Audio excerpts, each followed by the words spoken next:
Hello friends, welcome to SSC coaching centre. दोस्तों, आज जो क्लास मैं आपके लिए लेकर के आया हूं इसको पूरा देखना और लास्ट में मुझे कमेंट करके बताना कि आपको ये क्लास कैसा लगा। और अगर आपको किसी भी चैप्टर से, गणित के किसी भी चैप्टर से आपको वीडियो बनवाना है तो आप मुझे कमेंट में जरूर बताना। अगला वीडियो मैं उसी चैप्टर से लेकर के आऊंगा और बिल्कुल लेटेस्ट क्वेश्चन के साथ। तो चलिए स्टार्ट करते हैं। पहला सवाल, एक समबाहु बहुभुज के सभी अंतः कोणों का योग उसके सभी बाह्य कोण के योग का 2 गुना है, यह बहुभुज है। सबसे जरूरी बात है, उसने बोला है अंतः कोण और बाह्य कोण। अंतः कोण होता भाई n-2 इंटू 180 डिग्री, ठीक है। बाह्य कोण होता है 360 डिग्री और उसने बोला है बाह्य कोण के योग का 2 गुना। तो भैया 2 गुना कर दो, बाह्य कोण का 2 गुना बोला है तो, ठीक है। इसमें एक जरूरी बात, अगर वो बोले प्रत्येक, क्वेश्चन में याद रखना, अगर उसने कहा है प्रत्येक तो उसका मतलब होता है डिवाइडेड बाई n, लेकिन यहां नहीं बोला तो हम नहीं लेंगे, ठीक है। चलिए, 180 से 360 2 बार में कट जाएगा।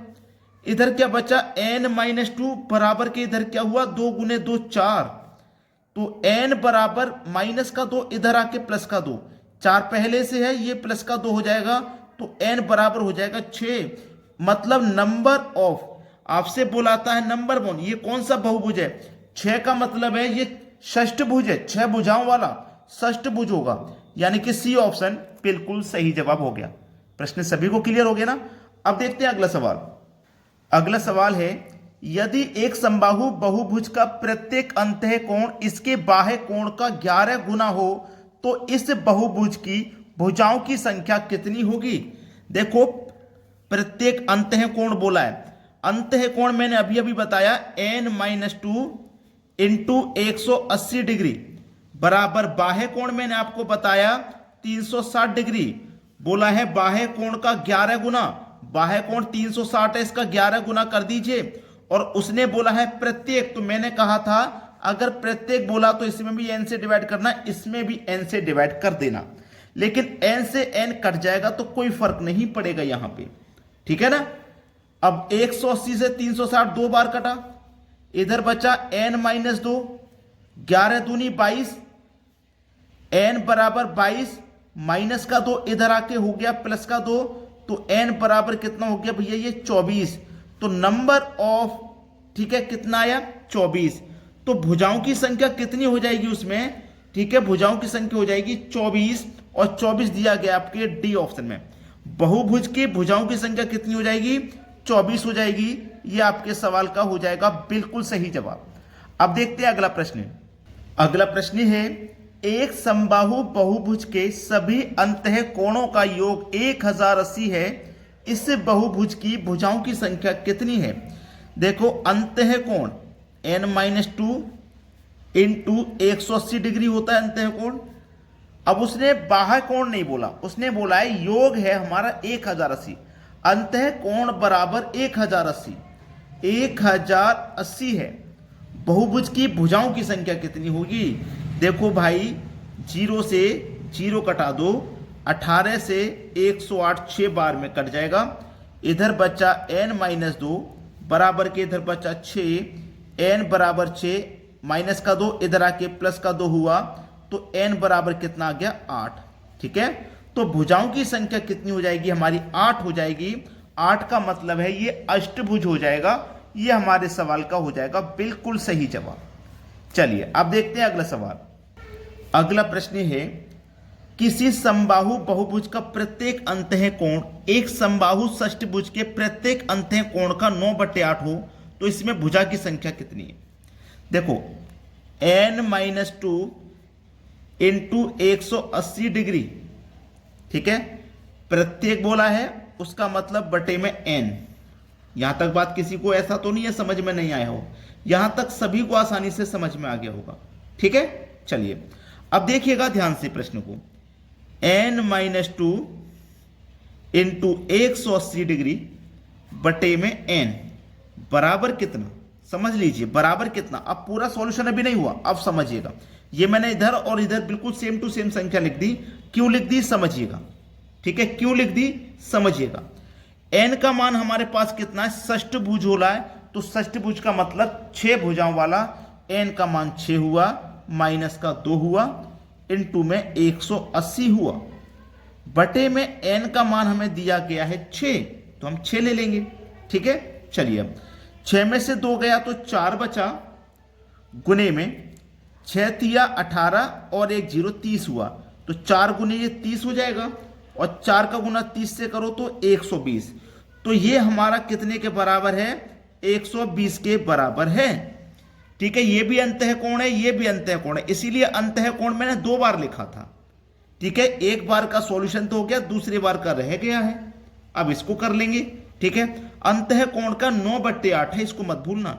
अंतःकोण हमारा कितना निकल के आया, पहले वाला 120, इसका 9/8 है, तो इसका हम 9/8 कर देंगे। समझ में आ गया ना। अब देखो कटाइए भाई, 8 से कटाइए, 8 एकम 8, 4 बचेगा 40, 8 पंजे 40। ठीक है, चलिए अब 9 से कटा सकता हूं मैं इसको, 9 दूनी 18 और 1 0 20 बार में ये कट जाएगा। ठीक है, 5 तिया 15, 5 चौको 20, ये भी कट जाएगा। ठीक है, कट गया। अब देखो बचा क्या है, वही लिख लीजिए। बचा क्या है हमारे पास, वही लिख लेंगे, n-2 इंटू का 4, या फिर 4 है ना, ये 4 का गुना मैं n से कर दूं तो 4n हो जाएगा, माइनस 4 का गुना 2 से कर दूं तो 8 हो जाएगा, बराबर इधर क्या है 3, n का गुना इधर 3 से होगा तो ये 3n हो जाएगा। ठीक है, चलिए n वाला टर्म एक तरफ कर लीजिए आप, ये 3n प्लस का है, इधर आके माइनस का, तो 4n में से 3n माइनस हो जाएगा, तो एक ही n बचेगा, ये माइनस का 8, इधर आके प्लस का 8, तो n की वैल्यू हमारे पास कितनी आ गई, 8। डी ऑप्शन बिल्कुल सही जवाब है। ये सवाल में थोड़ा टाइम जरूर लगा है, लेकिन ये समझाना आपको बहुत जरूरी था, क्योंकि अभी तक जो हमने सवाल कराए थे वो इजी थे, अब इजी के बीच में ये टफ आ गया, और जब टफ आ गया तो छोड़ के नहीं जाना, एग्जाम में टफ सवाल आएगा, पहले बेसिक क्लियर होगा, आसान वाले सवाल क्लियर होंगे, तभी तो कठिन वाले सवाल आसानी से होंगे। ठीक है, अब देखते हैं अगला सवाल। अगला प्रश्न है, किसी समबाहु अष्टभुज के प्रत्येक अंतःकोण तथा बाह्य कोण का अनुपात क्या है। अंतःकोण अष्टभुज है तो इसका मतलब n की वैल्यू दी गई है 8। ठीक है, और हमसे बोला बाह्य कोण क्या होता है, 360 डिग्री। n का मान हमारे पास 8 है, प्रत्येक बोला है तो n से डिवाइड करेंगे, 8 से कटाऊंगा तो ये 45 बार में कट जाएगा, तो हमारे पास क्या हुआ, अंतःकोण होता है भैया 180 डिग्री, बाह्य कोण है 45, तो 180 में से 45 माइनस कर दो तो कितना बचा, 135, तो हमारे पास अंतःकोण यानी कि इंटरनल 135 हुआ, और एक्सटर्नल कोण हमारे पास 45 है, 45, दोनों का अनुपात पूछा है, 45 से कम 45, 45 से कट जाएगा 3 बार में, तो अनुपात आया 3:1। डी ऑप्शन आपके सवाल का हो जाएगा बिल्कुल सही जवाब। चलिए अब देखते हैं अगला सवाल।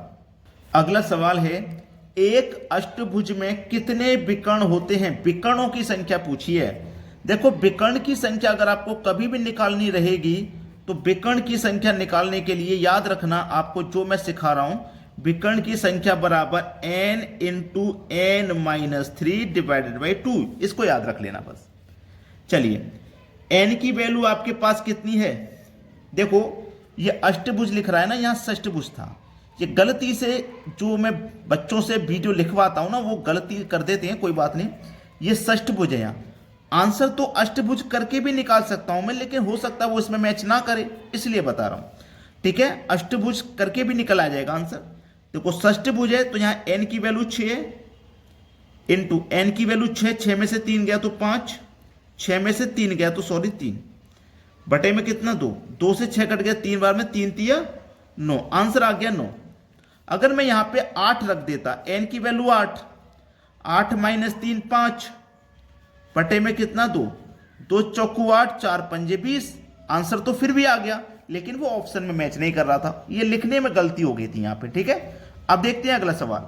अगला सवाल है, एक डेकागन के कितने विकर्ण होते हैं। यहां पे भी विकर्ण पूछा है, पिछले क्वेश्चन में भी पूछा था विकर्ण, और विकर्ण निकालने के लिए मैंने आपको बताया है तरीका।